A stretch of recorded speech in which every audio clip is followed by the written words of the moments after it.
सभी के लिए गुड मॉर्निंग। जो भी बच्चे बायोलॉजी वाले ऑनलाइन हैं या जो नहीं है वो भी ऑनलाइन आ जाएं।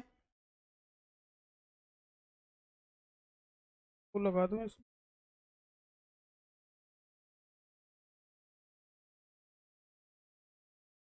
बायो वाले बच्चे जल्दी से जल्दी ऑनलाइन आने की कोशिश करें।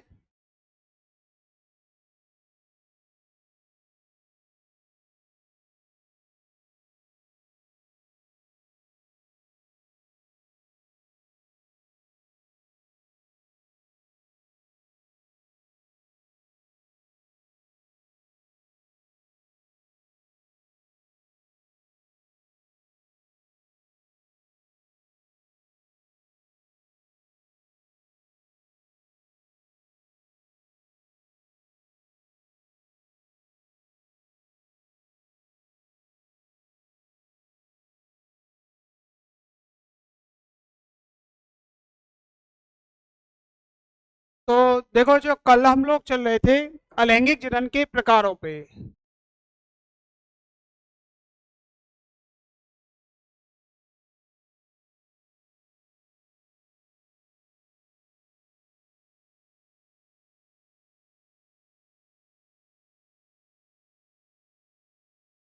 अलैंगिक जनन के प्रकार चल रहे थे कल। और अलैंगिक जनन के प्रकारों में सबसे पहला प्रकार बताया था विखंडन, या इनको हम अलैंगिक जनन की विधियों के नाम से भी जानते हैं। सबसे पहले आती है विखंडन। विखंडन के बारे में, विखंडन में ये बताया था कि किसी भी जीव के शरीर के, विखंडन का मतलब होता है किसी भी जीव के शरीर के जितने भी भाग होंगे, जितने भी भागों में वो टूटेगा, प्रत्येक भाग से हमें नए जीव की क्या होगी, प्राप्ति होगी। प्रत्येक भाग से नए नए जीवों की प्राप्ति होना, यही घटना कौन सी कहलाएगी, विखंडन की घटना कहलाएगी। अब विखंडन की ये घटना जो है इसको भी दो भागों में बांटा था। एक तो था द्विविखंडन,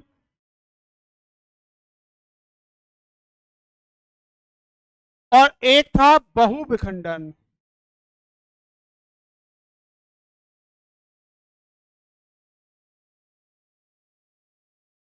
एक था द्विविखंडन और दूसरा था बहुविखंडन। द्विविखंडन में क्या होता है कि कोई भी जीव हो, वो जीव जो होता है वो कहीं से भी कितने भागों में बढ़ जाएगा, दो भागों में, और प्रत्येक भाग से नए नए जीव की प्राप्ति होगी हमें। ठीक है। और बहुविखंडन का मतलब क्या है कि जीव का एक से ज्यादा भागों में या दो से ज्यादा भागों में टूटना और प्रत्येक भाग से नए जीव का निर्माण होना, ये जो घटना होगी वो कहलाती है बहुविखंडन की घटना। अब विखंडन की कला आपके लिए बताई थी, परसों भी आपको बताई थी कि आपके लिए कौन कौन से जीव याद करने हैं, कॉर्डेट्स और नॉन कॉर्डेट्स, इनके संग आपको और प्लस इनके एक एक एग्जाम्पल याद रखने हैं।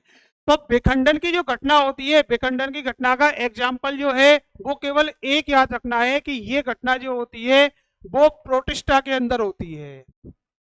अब प्रोटिस्टा जो है, प्रोटिस्टा के अंदर कौन से जीव आते हैं, प्रोटिस्टा के अंदर आने वाले सभी जीव जो होते हैं वो एक कोशिकीय यूकैरियोट्स होते हैं। एक कोशिकीय यूकैरियोटिक प्राणी जितने भी हैं वो सभी किसमें रखे गए थे, संघ इसमें प्रोटिस्टा जगत के अंदर रखे गए थे। तो प्रोटिस्टा इसका सबसे अच्छा एग्जाम्पल है विखंडन का। और द्विविखंडन की जो क्रिया है, द्विविखंडन की क्रिया को भी कल तीन भागों में बांटा था। तीन भाग कौन कौन से थे, पहला था अनियमित द्विविखंडन,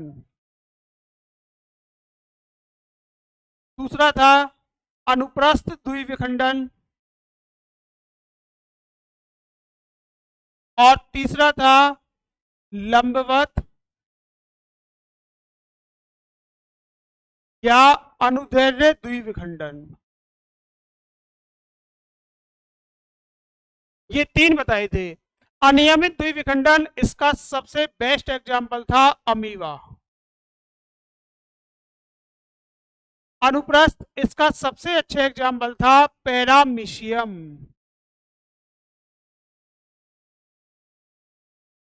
और लंबवत या अनुदैर्ध्य का सबसे अच्छा एग्जाम्पल है युगलिना। ठीक है, ये तीन है। और कल भी आपको बताया था कि ये जो 6 विधियां हैं, 6 विधियों में से 10+2 कंपटीशन एग्जाम में हर साल एक विधि जरूर आती है इसकी। तो इसके बाद में अगला आता है दूसरी जो विधि है विखंडन की, दूसरी विधि कौन सी है?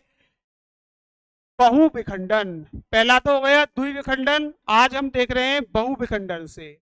बहुविखंडन की जो क्रिया होती है, बहुविखंडन का मतलब होगा कि जीव का शरीर जो होता है, किसी भी जीव का शरीर जब 2 से ज्यादा भागों में टूटता है, 2 से ज्यादा भाग में टूटेगा, चाहे वो 4 हो, 5 हो, 10 हो, 20 हो, 50 हो, 100 हो, कितने भी हो, और प्रत्येक भाग से हमें नए जीव की प्राप्ति हो जाए, प्रत्येक भाग से, उसी घटना को हम क्या बोलेंगे?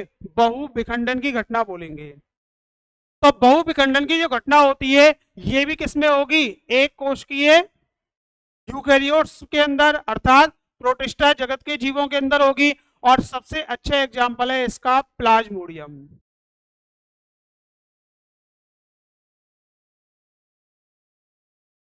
प्लाज्मोडियम। अब प्लाज्मोडियम जो है इसकी पूरी डिटेल जो है, या प्लाज्मोडियम किस प्रकार से चलता है, ये हम लोग चैप्टर नंबर 8 जो आएगा आपका, अर्थात इम्यूनोलॉजी जो आएगी, जिसमें रोग वाले चैप्टर या रोग वाले टॉपिक आएंगे, उसमें मलेरिया के अंदर इसकी प्रोसेसिंग पढ़ेंगे कि मलेरिया किस प्रकार से होता है, और प्लाज्मोडियम का विकास या प्लाज्मोडियम की उत्पत्ति या प्लाज्मोडियम में जन्म जो होगा वो भी किस प्रकार से होगा। अभी यहाँ पे आपको केवल इतना ध्यान रखना है कि बहुविखंडन का एग्जाम्पल क्या है? प्लाज्मोडियम, ठीक है। और प्लाज्मोडियम की पूरी विधि विधान या पूरी प्रोसेसिंग जो है वो चैप्टर नंबर 8 के अंदर मलेरिया में दे रखी है, पूरी साइजोगोनी, गेमिगोनी, मनुष्य में और मच्छर के अंदर, दोनों के अंदर जो विधि है वो मलेरिया के अंदर मिलेगी आपके लिए। अगला है कि विखंडन जो होता है ना, विखंडन के केवल 2 एग्जाम्पल याद रखना आप लोग, एक तो प्लाज्मोडियम और दूसरा है इसके बाद में अमीबा।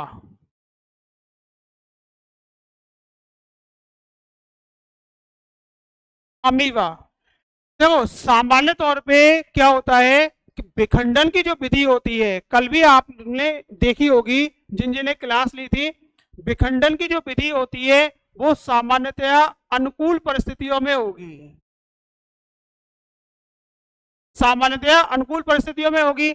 लेकिन अमीबा एक ऐसा प्राणी होता है जिसमें विखंडन की जो क्रिया होती है वो अनुकूल परिस्थितियों में भी होगी और प्रतिकूल परिस्थितियों में भी।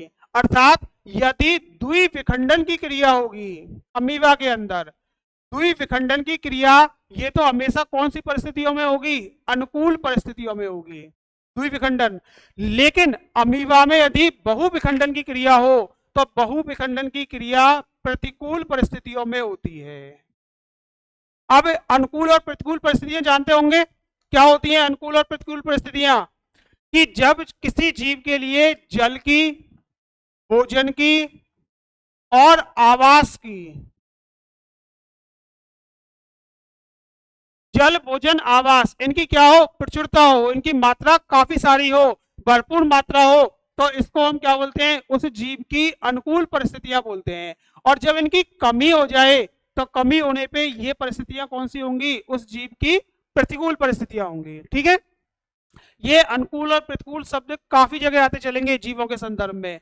तो यहाँ पे विखंडन की जो क्रिया है वो आपकी कंप्लीट है कि विखंडन किससे कहते हैं, विखंडन कितने प्रकार का होता है और किन किन जीवों के अंदर विखंडन होता है। दूसरा है इसके बाद में, अगला आता है विखंडन के बाद में दूसरी विधि आती है पुनरुद्भवन,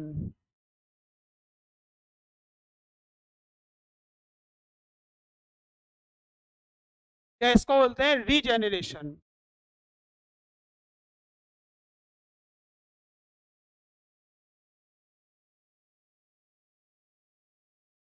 देखो पुनरुद्भवन से मतलब क्या होता है? पुनरुद्भवन ये 2 शब्दों से बना है, एक तो है पुनः प्लस उद्भवन, ये 2 शब्दों से मिला है। पुनः का मतलब क्या होता है? फिर से या दोबारा, और उद्भवन का मतलब होता है उत्पत्ति।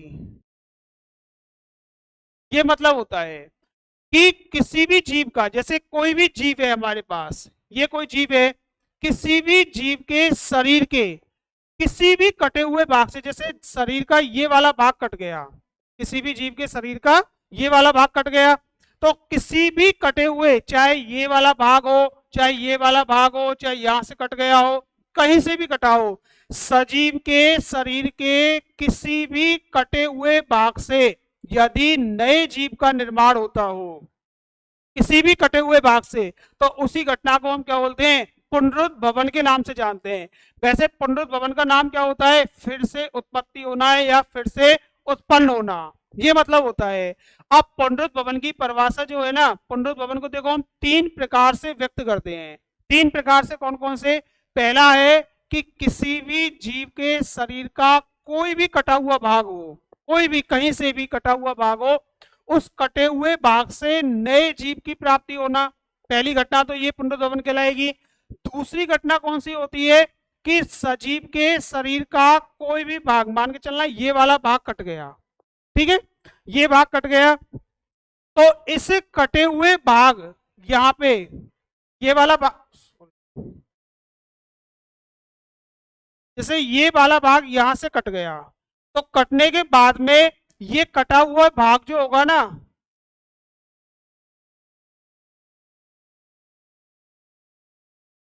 ये वाला भाग जो होगा, इस कटे हुए भाग से नए जीव का निर्माण नहीं होगा, ठीक है, नए जीव का निर्माण नहीं होगा, बल्कि क्या होगा, जैसे ये वाला भाग कट गया तो जीव की स्थिति कैसी हो जाएगी? लगभग ऐसी हो जाएगी। तो इसी कटे हुए भाग के स्थान पे नए भाग का निर्माण होना, जो भाग या जो अंग कटा है जीव का, उसी अंग का फिर से क्या होना? निर्माण होना, फिर से उसका प्रकट होना। जैसे सबसे बेस्ट एग्जांपल है इसका छिपकली की पूंछ।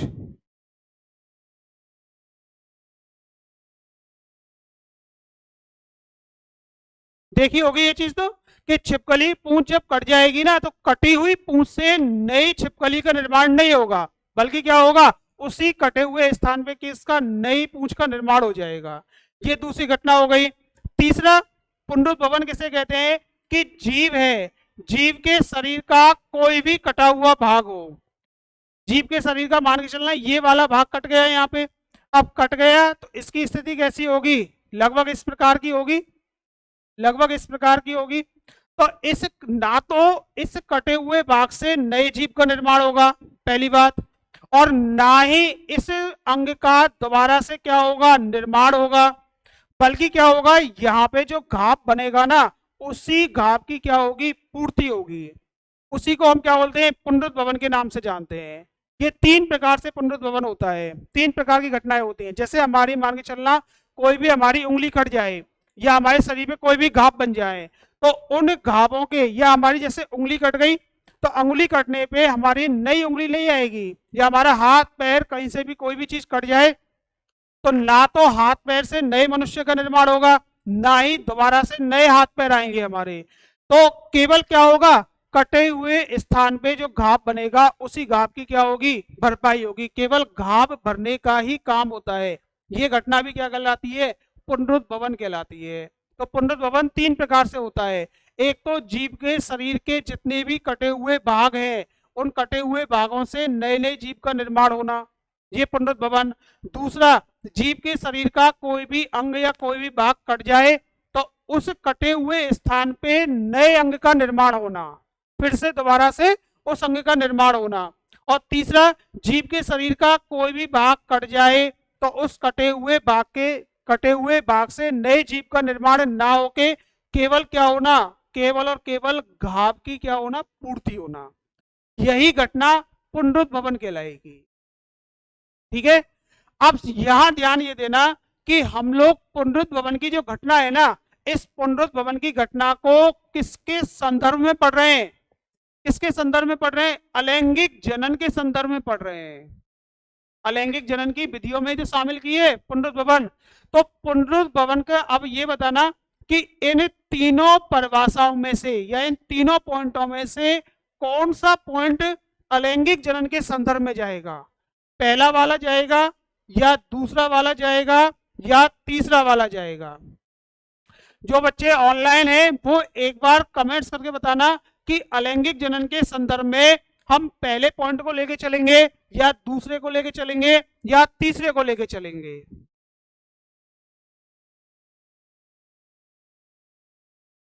जल्दी से एक बार जो भी कमेंट्स आप कर रहे हो, एक दो या तीन में से कौन सा अलैंगिक जनन के संदर्भ में आएगा, पहला, दूसरा या तीसरा?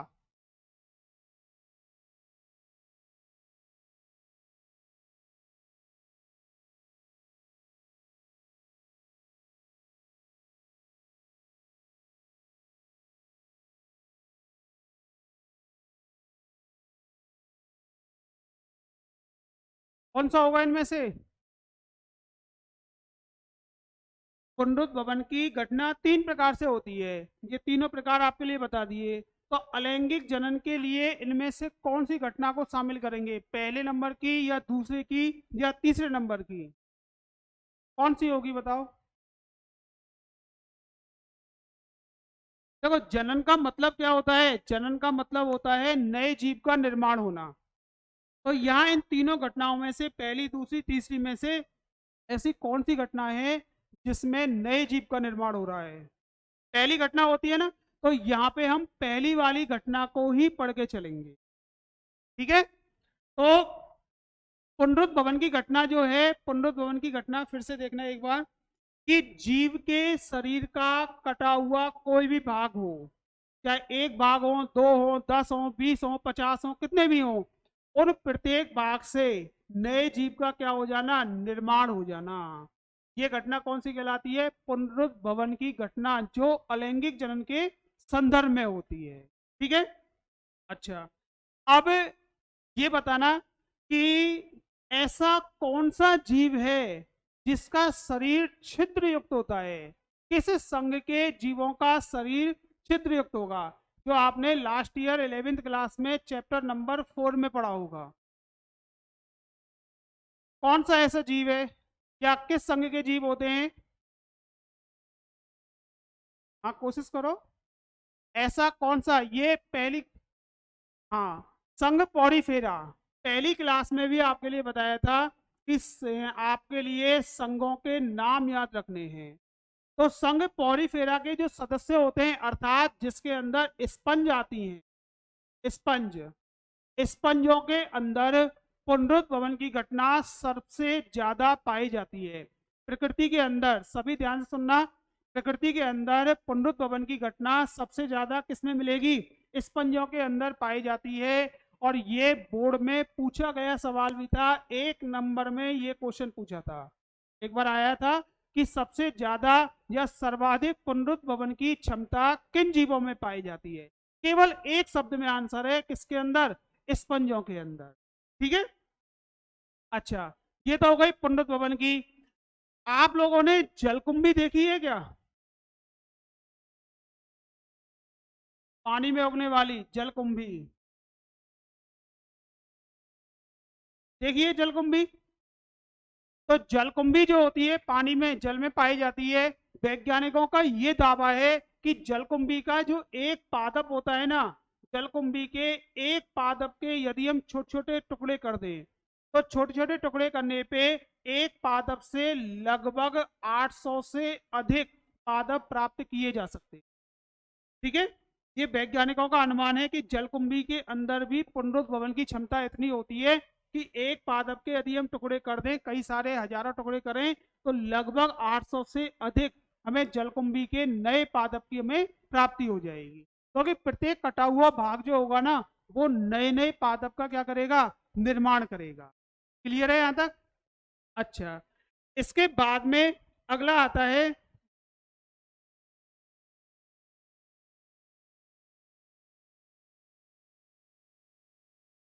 देखो, एक क्वेश्चन ये है कि क्या मनुष्य के अंदर पुनरुद्भवन की क्षमता पाई जाती है या नहीं पाई जाती? बोलो।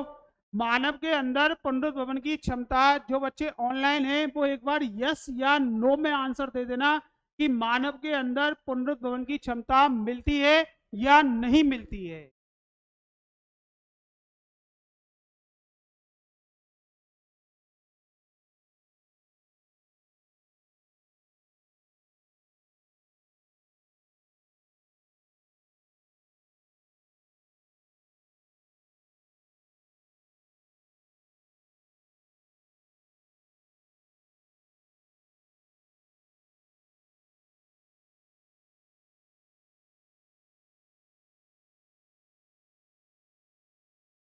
देखो दो बच्चों का कमेंट्स आया है, एक रिया शर्मा है जिसने बोला है लिवर में, और एक जीतू सैनी जो बोल रहे हैं यस होती है।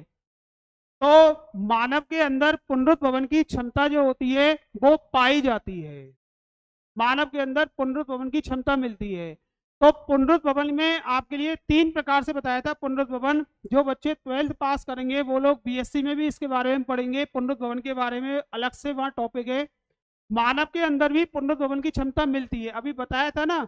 जैसे मान के चलना हमारे शरीर में कहीं कोई भी घाव हो जाए, या हमारे चोट लग जाए, या हमारा कोई भी नाखून टूट जाए, या कहीं से अंगुली कट जाए, कान नाक आंख कोई भी हमारी डैमेज हो जाए, तो उनके स्थान पे ना तो हमारा नया अंग बनेगा, पहली बात, और ना ही उस अंग से नए मनुष्य का निर्माण होगा।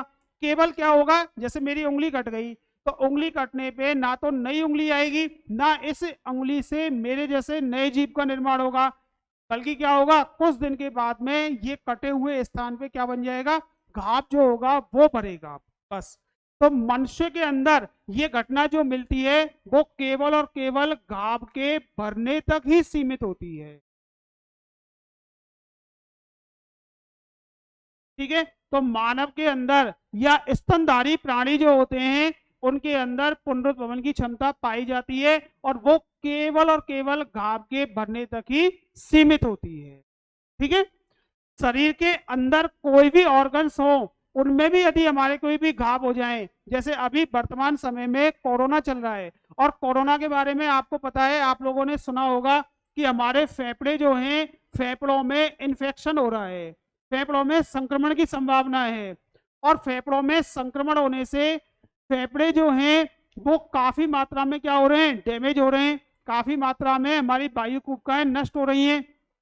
तो इन फेफड़ों को फिर से सही करना, मतलब जो व्यक्ति स्वस्थ होके जा रहे हैं, जिनके फेफड़ों में संक्रमण क्या हो रहा है, सही हो रहा है, इसका मतलब उनमें कौन सी घटना हो रही है, पुनरुत्भवन की घटना हो रही है, ठीक है। उन प्राणियों के अंदर पुनरुत्भवन की घटना,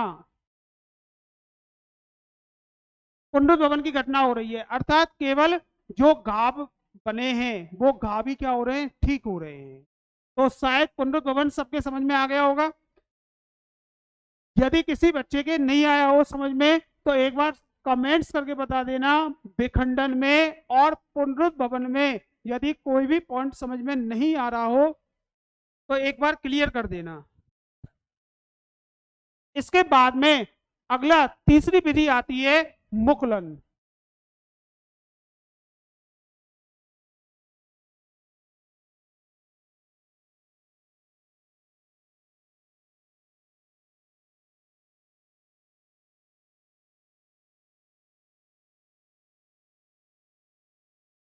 तीसरी विधि है मुकुलन विधि। अब मुकुलन जो है, मुकुलन के अंदर देखो, मुकुलन किससे कहते हैं, ये विधि कौन सी होती है, ये आप लोगों ने शायद 10th क्लास के अंदर भी पढ़ी होगी। 10th क्लास के अंदर मुकुलन विधि थी। और इसमें देखो क्या होता है कि कोई भी जीव हो, कोई भी जीव, उस जीव के शरीर में, लास्ट ईयर आप लोगों ने पढ़ा होगा कि भ्रूणीय स्तर कितने होते हैं, हमारे शरीर के भ्रूणीय स्तर कितने बनते हैं, 11th क्लास में भी आप लोगों ने पढ़ा है, और इस साल आप 12th क्लास में भी पढ़ेंगे चैप्टर नंबर 3 के अंदर, भ्रूणीय स्तर कितने होते हैं। किन किन बच्चों ने, जिन जिन बच्चों ने पढ़ा है, एक बार कमेंट सबसे बता देना कि कौन कौन से स्तर होते हैं, इनके नाम क्या हैं, कितने इसके प्रकार होते हैं। लास्ट ईयर चैप्टर नंबर 4 के अंदर आप लोगों ने जब भी वर्गीकरण पढ़ा होगा तो वहां पे कोरक स्तर पढ़े होंगे, कोरक स्तर या भ्रूणीय स्तर। तो भ्रूणीय स्तर कौन से होते हैं, उनकी संख्या कितनी होती है, और उनके नाम कौन कौन से हैं। जिन बच्चों ने पढ़ा है, किसी भी, जिस किसी बच्चे ने पढ़ा है एक बार जरूर बता देना, क्योंकि इस साल 3rd चैप्टर के अंदर ये बहुत जरूरी है।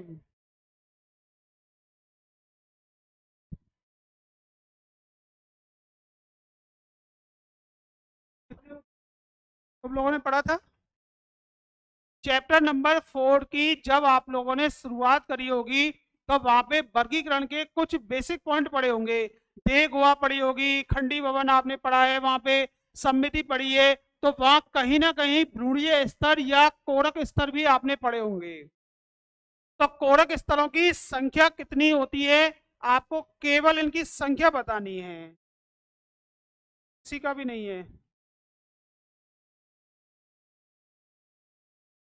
तो देखो, ये आपने 3 प्रकार के पढ़े होंगे। 3 प्रकार के कौन कौन से? एक तो था एक्टोडर्म, याद आ गए। दूसरा था मीजोडर्म, अब आपको याद आ जाएंगे। और तीसरा था एंडोडर्म, या इसको गैस्ट्रोडर्म के नाम से भी जानते हैं, एंडोडर्म को। तो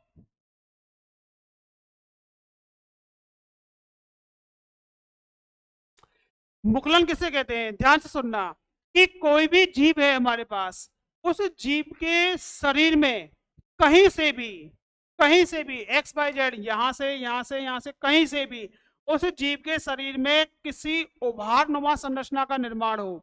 जैसे हमारे कभी चोट लग जाए तो चोट लग, हाथ पैर कहीं पे भी चोट लग जाए तो चोट लगे हुए स्थान पे आपने देखा होगा सूजन आ जाती है, वहां पे आ जाती है ना। तो सूजन जहां पे आएगी या गांठ वगैरह बन जाएगी तो वो स्थान कैसा होगा, बिल्कुल अलग होगा, उभरा हुआ होगा, होगा या नहीं होगा? ठीक है। तो उभरे हुए शरीर में किसी भी स्थान पे कहीं से भी किसी भी उभार का निर्माण हो जाए तो इस उभार को हम किस नाम से जानते हैं, मुकुल या बड़ के नाम से जानते हैं। ठीक है, मुकुल या बड़ बोलते हैं इस उभार नुमा संरचना को। अब ये उभार धीरे धीरे क्या करेगा, वृद्धि करेगा, धीरे धीरे ये अपने आकार में वृद्धि करेगा और अंत में एक स्थिति ऐसी आएगी कि ये उभार जो होगा ना, ये तो कौन सी होगा, मातृजीव हो गया, मातृजीव है ये। और ये क्या बना है, उभार। अंत में एक स्थिति ऐसी आएगी कि ये जीव यहां से अर्थात अपने मातृजीव से क्या हो जाएगा, अलग हो जाएगा, मातृजीव से ये कैसा हो जाएगा, पृथक हो जाएगा, बिल्कुल।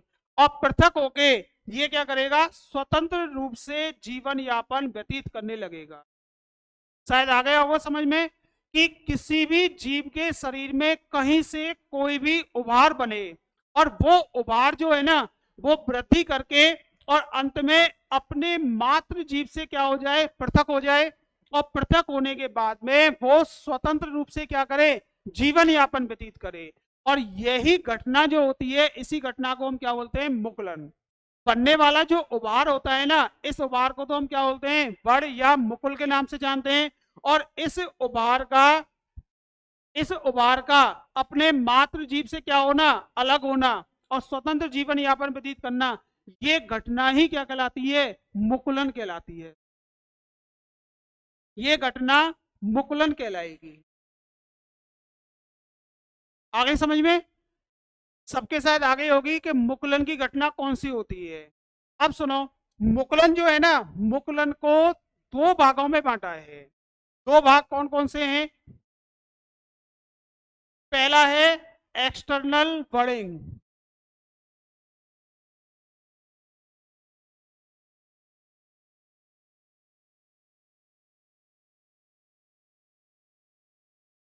या इसको बोलते हैं शायद बाह्य या बहिर्जात मुकुलन के नाम से जानते हैं।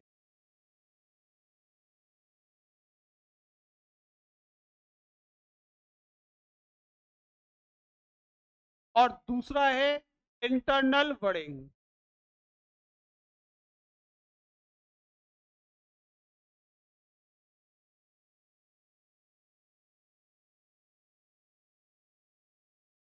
इसको बोलते हैं अंतर्जात मुकुलन।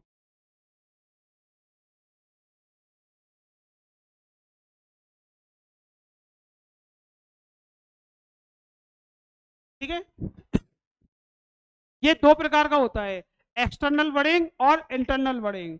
अब सुनो, एक्सटर्नल बर्डिंग क्या होती है और इंटरनल बर्डिंग क्या होती है। आपको अभी बताए थे कि भ्रूणीय स्तर कितने होते हैं, 3 स्तर होते हैं।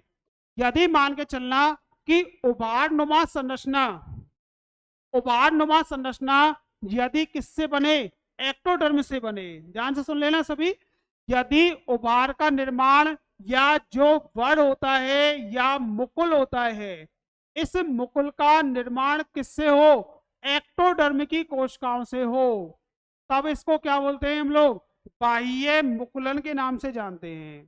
क्या इसको क्या बोलते हैं,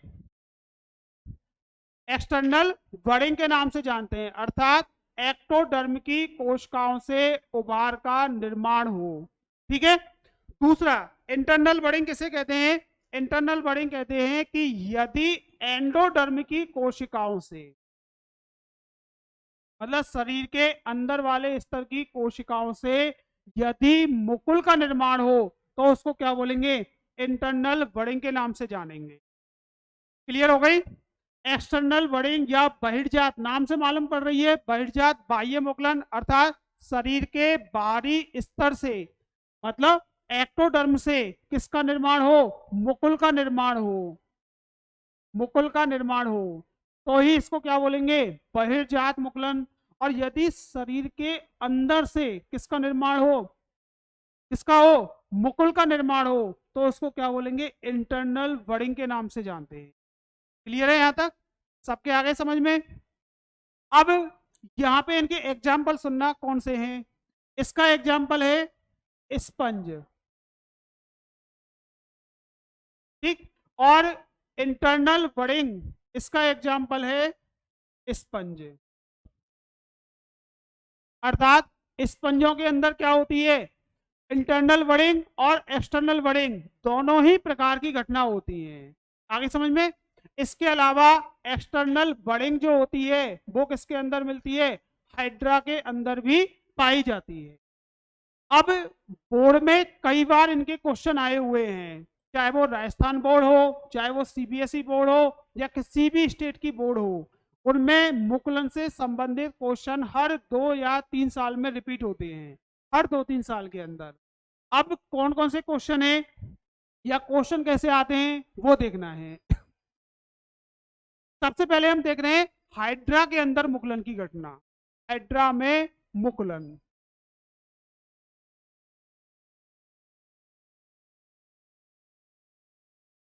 हाइड्रा में मुकुलन। अब ऐसे कौन कौन से बच्चे हैं जिनको ये पता है कि हाइड्रा जो है वो इस संघ का प्राणी है। हाइड्रा एक बार कमेंट्स करके जरूर बता देना, हाइड्रा कौन से संघ का या किस फाइलम का प्राणी है।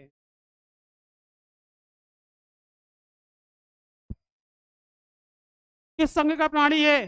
जो बच्चे ऑनलाइन हैं एक बार कमेंट्स करके जल्दी बता देना, हाइड्रा किस संघ का प्राणी है।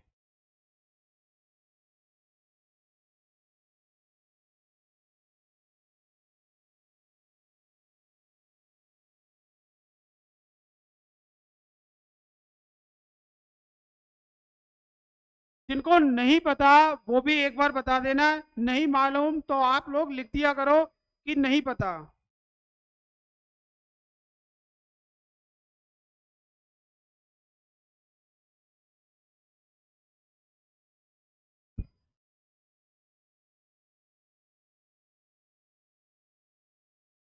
जिन बच्चों को पता है एक बार जल्दी से जल्दी बता देना, हाइड्रा किस संघ का प्राणी है, किस संघ में इसको रखा गया है।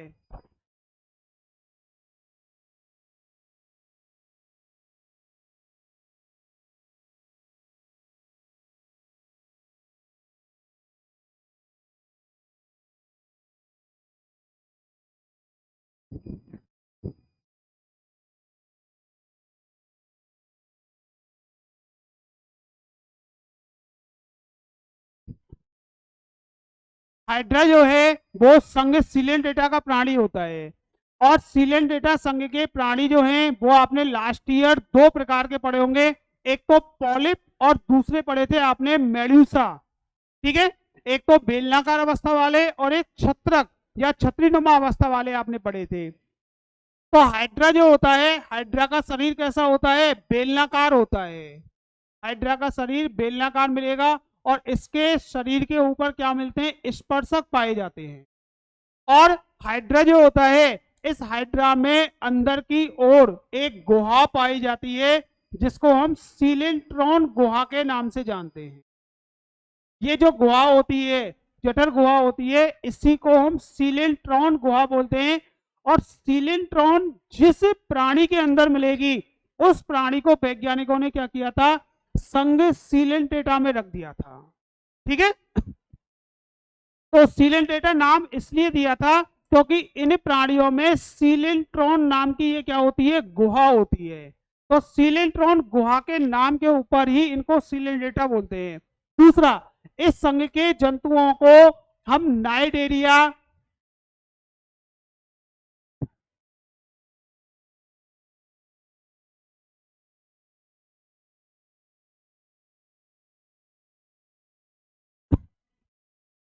इस संघ के प्राणियों को या इस संघ को हम लोग नाइडेरिया के नाम से भी जानते हैं। नाइडेरिया का मतलब है इस संघ की ये विशेषता होती है कि इनके शरीर पे क्या मिलती है, दंश कोशिकाएं पाई जाती हैं। यदि आपने लास्ट ईयर 11th क्लास में ये चैप्टर ध्यान से नहीं पढ़े होंगे तो आपको पूरी साल बायोलॉजी में यहाँ परेशानी आएगी। फर्स्ट क्लास में भी मैंने ये कहा था कि आपके लिए कॉर्डेट और नॉन कॉर्डेट्स जो हैं वो आपको याद होने चाहिए, इनके संघ प्लस इनके एक एक एग्जाम्पल, वो कंपलसरी है पूरी बायोलॉजी के लिए। अब हाइड्रा में देखो कैसे मुगलन की घटना होगी कि हाइड्रा जो होता है, हाइड्रा कितने स्तरीय प्राणी होता है। हाइड्रा के अंदर एक्टोडर्म, मीजोडर्म और एंडोडर्म में पाए जाते हैं या नहीं पाए जाते। हाइड्रा के अंदर कितने स्तर मिलते हैं, हाइड्रा के अंदर, हाइड्रा के अंदर केवल 2 स्तर मिलते हैं। ध्यान से सुनना, बाहर की ओर तो कौन सा होता है, एक्टोडर्म, और अंदर की ओर कौन सा स्तर होगा, एंडोडर्म। 2 प्रकार के स्तर मिलते हैं। अर्थात हाइड्रा कैसा प्राणी होता है, द्विकोरकी प्राणी होता है। द्विकोरकी। जो बच्चे नीट की तैयारी कर रहे हैं ना, वो ये ध्यान से सुन लेना, सभी नीट की या नर्सिंग की, पैरामेडिकल की जो भी तैयारी करेंगे, इस चैप्टर के अंदर से आपको 2 से 3 क्वेश्चन आते हैं। 2 से 3 क्वेश्चन केवल और केवल इसी मतलब कॉर्डेट और नॉन कॉर्डेट्स में से आते हैं, जो लास्ट ईयर 11th क्लास का था उसके अंदर से। और आप लोगों ने लास्ट ईयर 11th क्लास में 4th यूनिट और 5th यूनिट अर्थात प्लांट फिजियोलॉजी और ह्यूमन फिजियोलॉजी आपने पढ़ी होंगी, जो आपके चैप्टर नंबर 16 से 21 और 11 से 15 तक जो थे। 11 से 15 नंबर का जो चैप्टर था वो प्लांट फिजियोलॉजी में आता है, प्लांट फिजियोलॉजी। और 16 से लेके 22वें नंबर का जो चैप्टर था वो आपके ह्यूमन फिजियोलॉजी में आता है। ठीक है, अब प्लांट फिजियोलॉजी और ह्यूमन फिजियोलॉजी नीट के जो एग्जाम होता है ना, इस नीट के एग्जाम के अंदर टोटल 90 क्वेश्चन आते हैं बायोलॉजी के। बायोलॉजी के 90 क्वेश्चन मिलेंगे। इन 90 में से 35 से 40 क्वेश्चन जो होते हैं, 35 से 40, वो केवल और केवल इन्हीं 2 यूनिट में से आएंगे। 35 से 40 क्वेश्चन केवल और केवल इन्हीं 2 यूनिट के हैं। तो आप लोगों ने यदि ये यूनिट अच्छी तरह पढ़ी है, 11th क्लास आप लोगों ने पढ़ी है ढंग से, तब तो आपको परेशानी नहीं आएगी। आप इसमें से कुछ क्वेश्चन या काफ़ी सारे क्वेश्चन आप लोग इसमें से सॉल्व कर पाएंगे। और यदि आपने नहीं पढ़ी ना, तो ये मान के चलना कि आपकी बायोलॉजी जो है वो 50% बायोलॉजी आपकी बिल्कुल जीरो है, बिना इन दोनों यूनिटों के 11th क्लास की।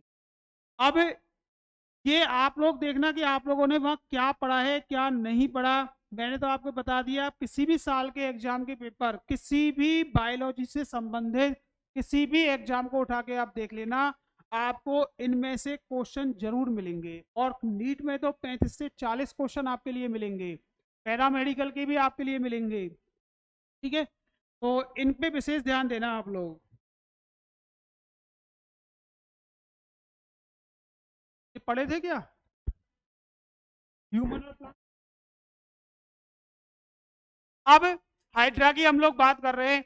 हाइड्रा जो है, हाइड्रा द्विस्तरीय प्राणी होता है।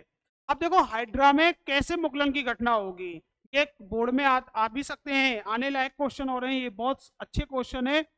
हाइड्रा के अंदर मुगलन की घटना को समझाइए, ऐसे आएगा प्रश्न, और 2 नंबर में आएगा, ये 1 नंबर में कभी नहीं आएगा, केवल 2 नंबर में आएगा। तो हाइड्रा जो होता है, हाइड्रा द्विस्तरीय प्राणी होता है, ये हमारे लिए मालूम है ये, ठीक है। किस संघ का प्राणी है हाइड्रा?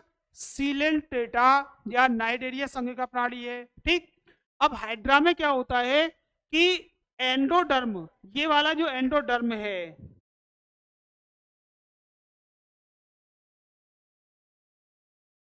ये जो एंडोडर्म है, अंदर वाला जो स्तर है ना हाइड्रा के अंदर, इस एंडोडर्म के अंदर क्या होता है, एंडोडर्म की कोशिकाएं जो होती हैं, हाइड्रा बहुकोशिकीय प्राणी है, तो इस एंडोडर्म की जो कोशिकाएं होती है ना, उनके आकार में वृद्धि होगी, आकार में वृद्धि हो रही है, और संख्या में वृद्धि नहीं हो रही, केवल उनका क्या हो रहा है, आकार बढ़ रहा है। अब जैसे किसी गुब्बारे के अंदर हम लोग, या किसी साइकिल के ट्यूब के अंदर हम लोग हवा देते हुए जाएंगे, हवा देंगे तो क्या होगा, हवा तो हम कहाँ डाल रहे हैं, अंदर की ओर डाल रहे हैं, लेकिन ट्यूब या टायर जो होगा वो कहाँ फूलेगा, बाहर की ओर फूलता हुआ जाएगा। किसी गुब्बारे के अंदर हम हवा भरेंगे तो हवा तो कहाँ जाएगी, अंदर की ओर, लेकिन गुब्बारे की सतह या भित्तियां जो होंगी वो कहाँ चलेंगी, बाहर की ओर बढ़ेंगी ना, बढ़ेंगी। ऐसे ही यहाँ पे होता है, यहाँ की कोशिकाओं की संख्या में वृद्धि नहीं होती है, केवल क्या होता है, आकार में, कोशिकाएं आकार में बढ़ती हैं। अब आकार में बढ़ेंगी तो सीधी सी बात है, वो दबाव कहाँ डालेंगी, बाहर की ओर डालेंगी, अर्थात बाहर जो एक्टोडर्म है, इस एक्टोडर्म की कोशिकाओं के ऊपर दबाव डालेंगी, ये इस वाले स्तर पे दबाव डालेंगी, क्योंकि भीतर की ओर आकार बढ़ रहा है, ठीक है, आकार बढ़ रहा है, तो ये बाहर की ओर दबाव डालने का काम करती हैं। अब बाहर एक्टोडर्म की कोशिकाओं पे दबाव डलेगा तो एक्टोडर्म की कोशिकाएं जो होती है ना, वो विभाजित होती हैं, तो एंडोडर्म जो होता है, एंडोडर्म की कोशिकाओं की संख्या नहीं बढ़ती है, एंडोडर्म की कोशिकाओं का आकार बढ़ता है, आकार, और सॉरी उल्टे गलत बोल दिए, ये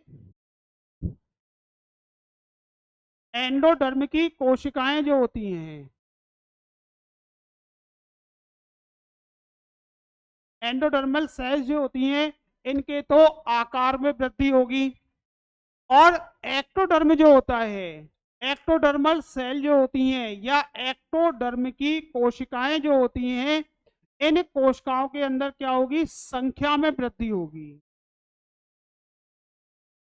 ठीक है, क्योंकि दबाव अंदर से क्या पड़ रहा है, उनके ऊपर दबाव पड़ रहा है। अब उस दबाव को सहने के लिए क्या होगा, इनकी कोशिकाओं की संख्या में वृद्धि होगी, तो यहाँ पे क्या बनेगा, एक उभार बन जाता है, जहां कहीं पे भी शरीर में क्या बनेगा, उभार बन जाएगा, एक बन गया उभार।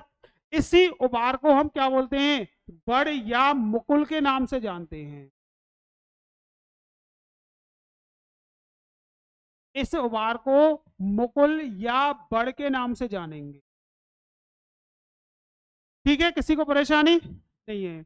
अब ये उभार क्या करेगा, धीरे धीरे धीरे धीरे वृद्धि करेगा, ये उभार धीरे धीरे वृद्धि करेगा, तो वृद्धि करेगा तो यहाँ पे इसका आकार थोड़ा सा क्या हो जाएगा, बढ़ जाएगा, फिर इसमें और ज्यादा क्या होगी, वृद्धि होगी, अंत में एक स्थिति ऐसी आएगी कि इसके ऊपर भी किसका निर्माण हो जाएगा, स्पर्शकों का निर्माण हो जाएगा, स्पर्शकों का निर्माण हो जाएगा, और अंत में जाके ये भाग यहां से क्या हो जाएगा, पृथक, मात्र जीव से क्या हो जाएगा, पृथक हो जाएगा, तो ये तो क्या रह जाएगा हमारे पास में, मुख्य हाइड्रा रह जाएगा, ये तो मुख्य हाइड्रा है। और ये वाला भाग जो पृथक होता है, ये भी जल में तैरता हुआ किसी भी उपयुक्त स्थान पे जाके क्या हो जाएगा, चिपक जाएगा वहां जा, और चिपक जाएगा, क्योंकि हाइड्रा जो होते हैं ना, हाइड्रा बेलनाकार प्राणी है, और बेलनाकार प्राणी जो होते हैं, लास्ट ईयर पढ़ा भी होगा आपने, बेलनाकार प्राणी समुद्र में तैरते हुए, सॉरी स्थानबद्ध होते हैं एक जगह, और छत्रक वाले जो प्राणी होते हैं ना सिलिंड्रेटा के, वो जल में क्या रहेंगे, तैरते हुए रहते हैं, तो किसी भी उपयुक्त स्थान पर जाके ये क्या हो जाएगा, स्थानबद्ध हो जाएगा, आधार से क्या हो जाएगा, चिपक जाएगा, और नए हाइड्रा का क्या हो जाएगा, निर्माण हो जाएगा। तो ये हाइड्रा में क्या हो गई, मुकुलन की घटना हो गई। क्लियर है? ये क्वेश्चन आ भी चुका है और मुकुलन के अंदर आने लायक क्वेश्चन जो है वो यही है कि हाइड्रा के अंदर मुकुलन की घटना को समझाइए। ठीक। दूसरा है इसके बाद में ईस्ट के अंदर,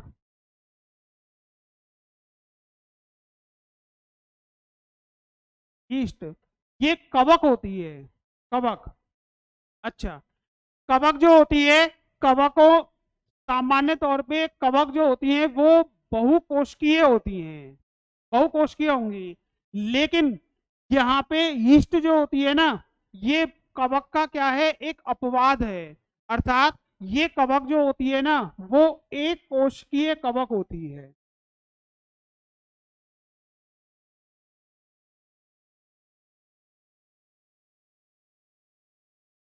कवक तो देखी होंगी आप लोगों ने, कहाँ देखी है कवक, कहाँ पे देखी है? किसी भी आचार में, कोई भी आचार या सब्जी रख देना 3-4 दिन के लिए तो उसमें फफूंदी जम जाएगी, जालनुमा संरचना बन जाती है वहां पे। वही क्या होती है, फंजाई होती हैं या कवक होती हैं। आचार मुरब्बा जो होते हैं इनके अंदर बनती हैं। तो सामान्य तौर पे सभी कवक जो होती हैं वो बहुकोशिकीय होती हैं, लेकिन यीस्ट जो होती है ना वो एक कोशिकीय क्या होती है, कवक होती है। ध्यान से सुन लेना। चैप्टर नंबर 10 जो है उसमें आपके लिए बार बार ईस्ट शब्द जरूर आएगा, 2-3 जगह वहां पे आएगा ये, और हो सकता है एग्जाम के अंदर भी आ जाए।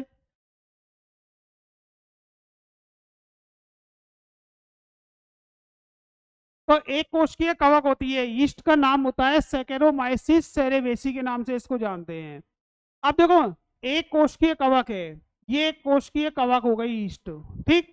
इसके अंदर केंद्रक एक ही होता है, एक केंद्रक हो गया इसके अंदर। अब ईस्ट के अंदर जो मुकुलन की क्रिया होगी वो दो परिस्थितियों में होती है। दो परिस्थितियां कौन सी होती हैं? एक तो होती है अनुकूल परिस्थितियां और एक होती है उस जीव के लिए प्रतिकूल परिस्थितियां। क्लियर है यहां तक? अनुकूल परिस्थितियां और दूसरी है प्रतिकूल परिस्थितियां। अब देखो, पहले हम देख रहे हैं अनुकूल परिस्थितियों के अंदर देख रहे हैं। अनुकूल परिस्थितियों में क्या होता है कि यीस्ट कोशिका जो होती है ना, इस कोशिका में कहीं से भी एक उभार बन जाएगा, कहीं से भी एक उभार बन गया, बन गया ना। इस उभार का निर्माण जो होता है वो यीस्ट का जो कोशिका द्रव्य होता है ना इससे होता है। ये कोशिका द्रव्य कुछ मात्रा में कहाँ चला जाएगा, इस उभार के अंदर भी चला जाएगा। चला गया उभार। अच्छा, अब ईस्ट का जो केंद्रक होता है, ये जो केंद्रक है, ये केंद्रक क्या करता है कि एक भाग से दो भागों में बढ़ जाएगा। पहले एक था, एक से कितने भागों में बढ़ गया केंद्रक, दो भागों में। एक केंद्रक जो होता है वो कहां चला जाता है, इस उभारनुमा संरचना में चला जाएगा। एक केंद्रक इस उभारनुमा संरचना में चला गया, अर्थात यहां आ गया। फिर पहले हम पढ़ रहे हैं अनुकूल परिस्थितियों में, अंत में क्या होगा, ये भाग यहां से क्या हो जाएगा, पृथक हो जाएगा। और पृथक होने के बाद में यहां से पृथक हो जाएगा, और पृथक होने के बाद में स्वतंत्र रूप से क्या करेगा, ये नई कोशिका का निर्माण कर देगा, स्वतंत्र रूप से जीवन यापन व्यतीत करेगा। तो ये तो हो गई ईस्ट के अंदर अनुकूल परिस्थितियों में मुकुलन की घटना। ठीक।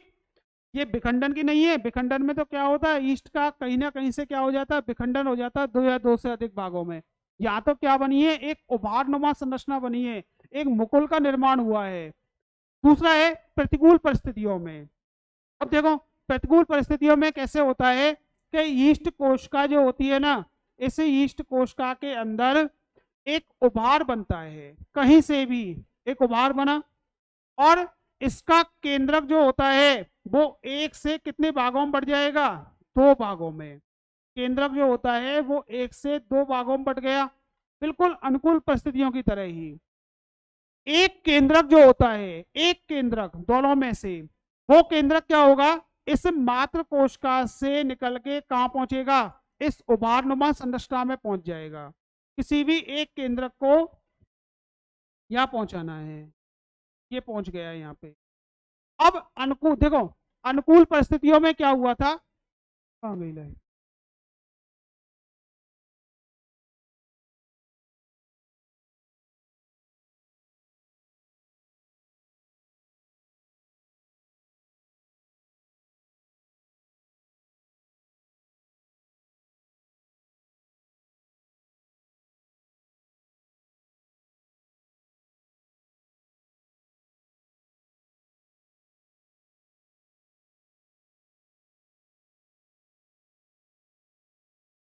तो देखो यहाँ पे क्या होगा, एक केंद्रक कहाँ गया, इस उभारनुमा संरचना में पहुंच गया।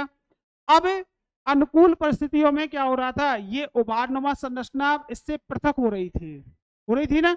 लेकिन अब हम किस में पढ़ रहे हैं, प्रतिकूल परिस्थितियों में पढ़ रहे हैं।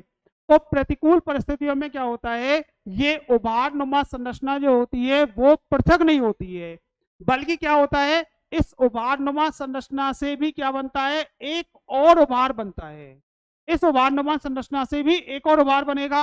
और ये केंद्रक जो होता है, अर्थात ये नया जो उभार बना है ना, जिस भाग से बना है उस भाग का जो केंद्रक होगा, वो केंद्रक क्या करता है, दो भागों में बढ़ जाता है। ये दो भागों में बढ़ जाएगा, और एक केंद्रक जो होगा वो किस में आ जाएगा, इस नए उभार में आ जाएगा। एक केंद्रक नए उभार में पहुंच गया यहाँ पे। फिर इस उभार से भी क्या बनता है, एक और उभार का निर्माण होता है। फिर ये केंद्रक दो भागों में बढ़ जाएगा, एक केंद्रक यहाँ आ जाएगा, फिर इससे क्या होगा, नया उभार बनेगा। इस प्रकार से ये उभार मात्र जीव से अलग नहीं होते हैं, बल्कि क्या होते हैं, इसी प्रकार से ये नए नए उभारों का निर्माण होता हुआ जाता है। और यहाँ पे ये जो संरचना बनती है वो जालनुमा संरचना बन जाती है, जिसको हम आभासी कवक तंतु के नाम से जानते हैं। आभासी कवक तंतु, या इसको स्यूडो माइसीलियम के नाम से जानते हैं। स्यूडोमाइसीलियम, ये एक नंबर में बोर्ड में पूछे हुए क्वेश्चन है, एक नंबर में, कि आभासी कवक तंतु का निर्माण किसमें होता है, किसमें होता है आभासी कवक तंतु का निर्माण, किन जीवों के अंदर होगा, कवकों के अंदर होगा। आभासी कवक तंतु का निर्माण किसमें होगा, ईस्ट के अंदर होता है। ठीक है, आगे दोनों समझ में, किस प्रकार से होगा। अब जैसे ही अनुकूल परिस्थितियां आएंगी ना, ये प्रतिकूल परिस्थितियों में हो रहा है, जैसे ही अनुकूल परिस्थितियां आएंगी ये सभी उभार क्या हो जाएंगे, पृथक पृथक हो जाएंगे, और फिर अलग अलग जाके अलग अलग नए नए ईस्ट का क्या करेंगे, ये निर्माण कर देंगे। क्लियर हो गई यहाँ तक। तो ये ईस्ट के अंदर मुकुलन की घटना कंप्लीट है, किसी को परेशानी नहीं है। तो आज लिखाना स्टार्ट कर दें थोड़ा। तो जो भी बच्चे ऑनलाइन है वो भी है ना, अपनी कॉपी और पेन ले लें एक बार, और आज से थोड़ा लिखना स्टार्ट कर दें।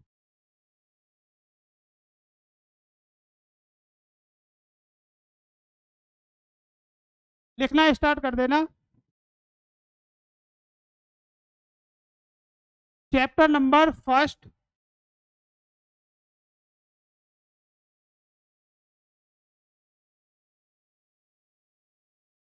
चैप्टर नंबर फर्स्ट डाल लेना, जीवों में जनन।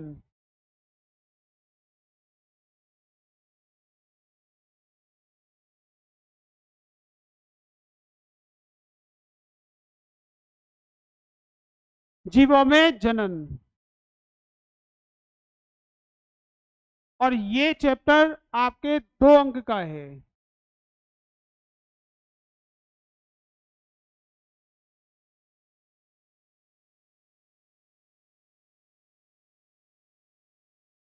जीवों में जनन, सबसे पहले हेडिंग डालना जनन।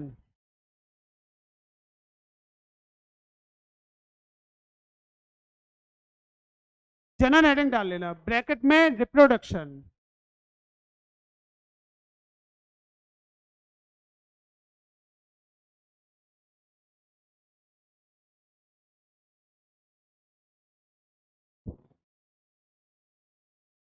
रिप्रोडक्शन। देखना है इसमें किसी जीव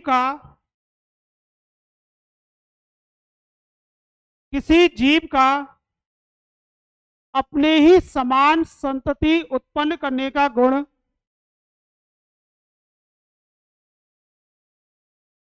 अपने ही समान संतति उत्पन्न करने का गुण जनन कहलाता है।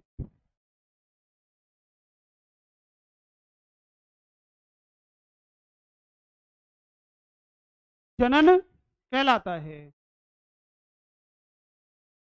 अगली लाइन से लिखना, अगली लाइन से जब भी लिखा करो आप तो डैश करके लिखा करो, जिससे मालूम चले कि हमने नई लाइन से स्टार्ट किया है। अगली लाइन से लिखना, यह सजीवों का मुख्य गुण होता है।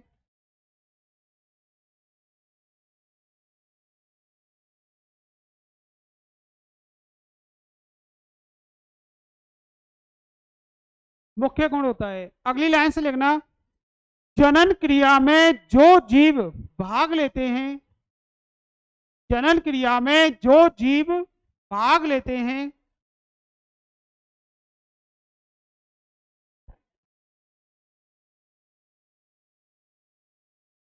जो जीव भाग लेते हैं उन्हें जनक अंडरलाइन कर लेना, जनक।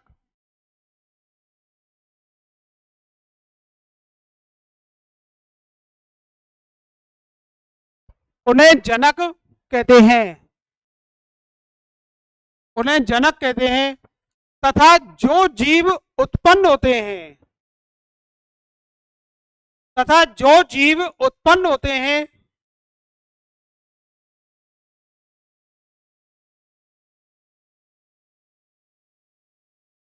उन्हें संतति कहते हैं।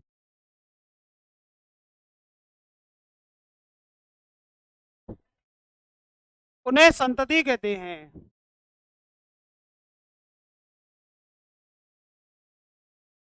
जो बच्चे ऑनलाइन है वो एक बार ये बता देना कि लिखाना उनके लिए स्टार्ट करें या कौन कौन बच्चे लिख रहे हैं वो बता देना। कौन कौन बच्चे लिख रहे हैं वो एक बार कमेंट्स करके जरूर बता देना।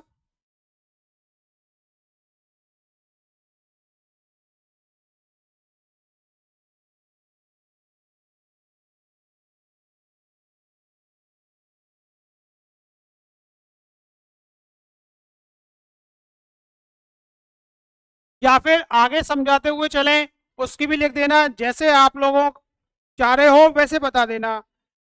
लिखवाने की जो इच्छुक हो, जो नोट्स बनवाना चाहते हैं या लिखना चाहते हैं वो बता देना, और जो बच्चे आगे समझाने के लिए हो या आगे समझना चाहते हो वो बता देना, लेकिन जल्दी से कमेंट्स करके बता देना।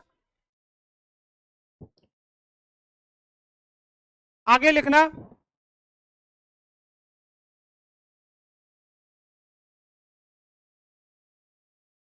अगला, हाँ, संतति। जो जीव उत्पन्न होते हैं उनको क्या बोलते हैं? संतति बोलते हैं। अगली लाइन से लिखना है इसमें, जनन क्रिया द्वारा जनन क्रिया द्वारा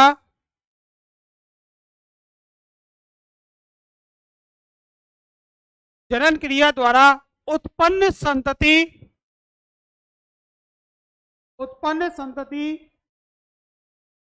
जनकों के समान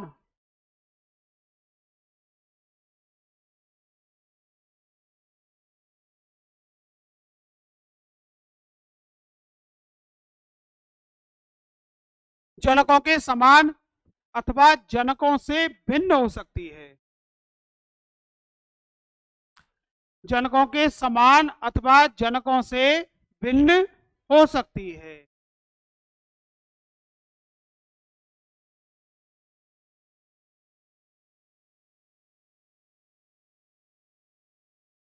भिन्न हो सकती है।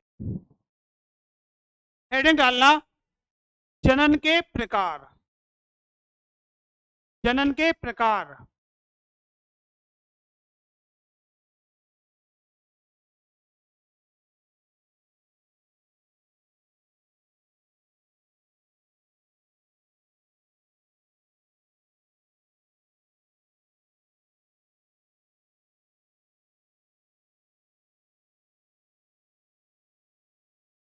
जनन के प्रकार या टाइप ऑफ रिप्रोडक्शन।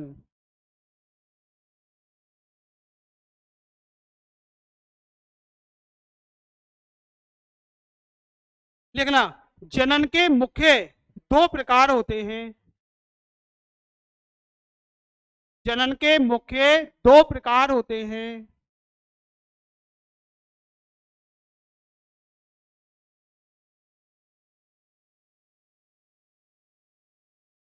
मुख्य दो प्रकार होते हैं।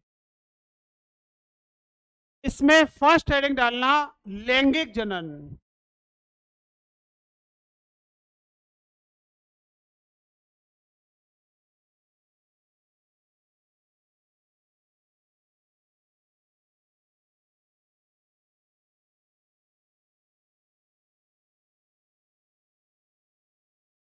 फर्स्ट हेडिंग है लैंगिक जनन या सेक्सुअल रिप्रोडक्शन।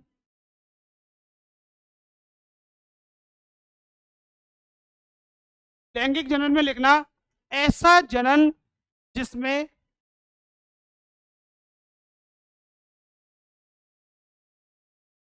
ऐसा जनन जिसमें युग्मक निर्माण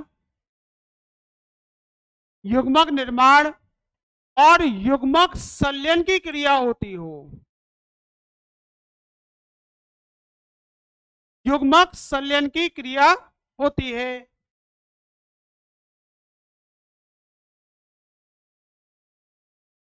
ऐसा जनन जिसमें युग्मक निर्माण और युग्मक संलयन की क्रिया होती है, कौमा लैंगिक जनन कहलाता है।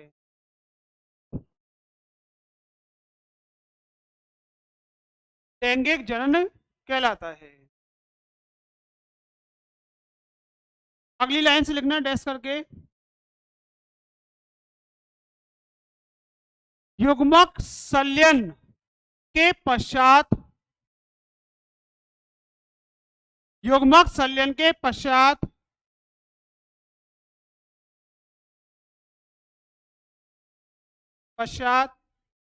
युग्मनज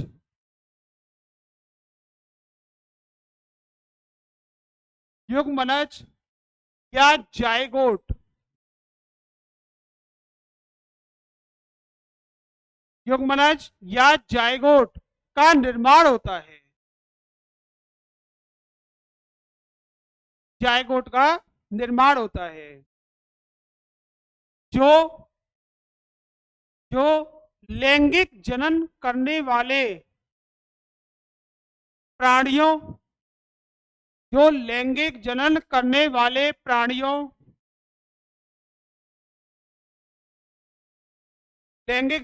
वाले प्राणियों के शरीर की प्रथम या प्रारंभिक कोशिका होती है। अंडरलाइन कर लेना, प्रारंभिक कोशिका, प्राइमरी सेल, जो लैंगिक जनन करने वाले प्राणियों के शरीर की प्रारंभिक या प्रथम कोशिका होती है।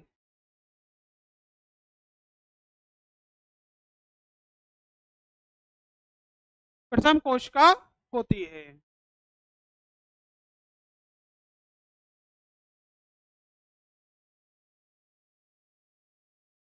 अगली लाइन से लिखना, लैंगिक जनन द्वारा उत्पन्न संतति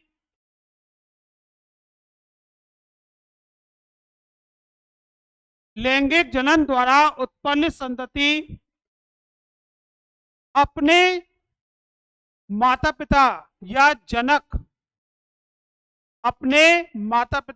या जनक से भिन्न होती है। अपने माता पिता या जनक से भिन्न होती है। अगली लाइन से फिर लिखना एक लाइन और, लैंगिक जनन में दो प्राणी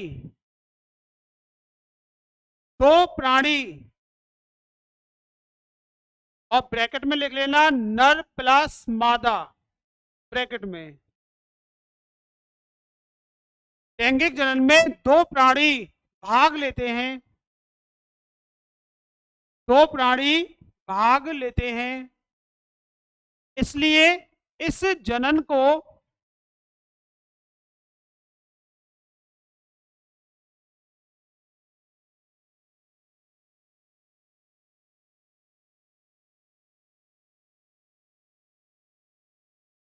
बाई पेरेंटियल या द्विजनकीय जनन भी कहते हैं।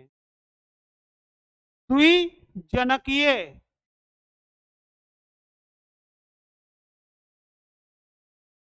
जनन अंडरलाइन कर लेना, ये द्विजनकीय जनन भी कहते हैं।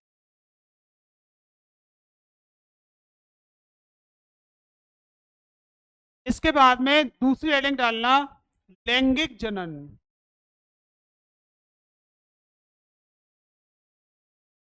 सॉरी, अलैंगिक जनन है।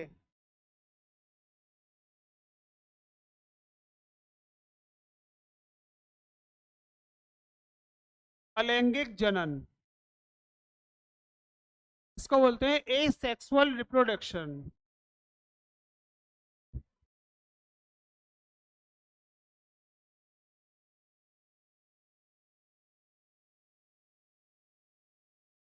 अलैंगिक जनन, अलैंगिक जनन में लिखना ऐसा जनन जिसमें, ऐसा जनन जिसमें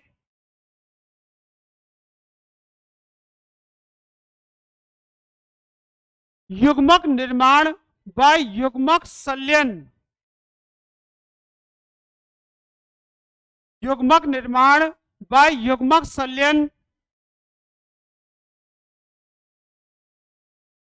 की घटना नहीं पाई जाती है।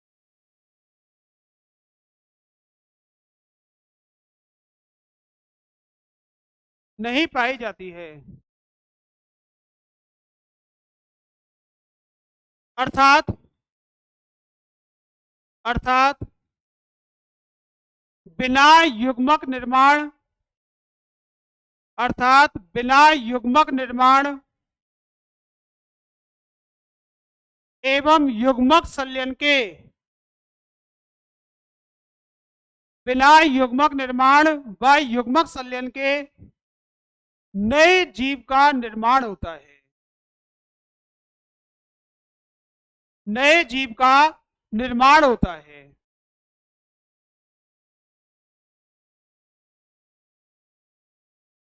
ठीक है, और जो है वो कल लिखाएंगे।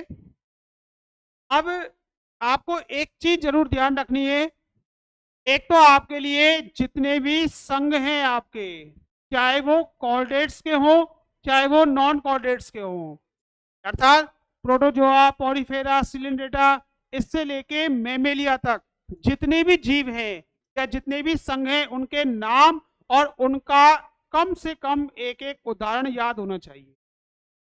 ठीक है, 12th क्लास के लिए सभी संघों के नाम और उनके एक एक एग्जाम्पल।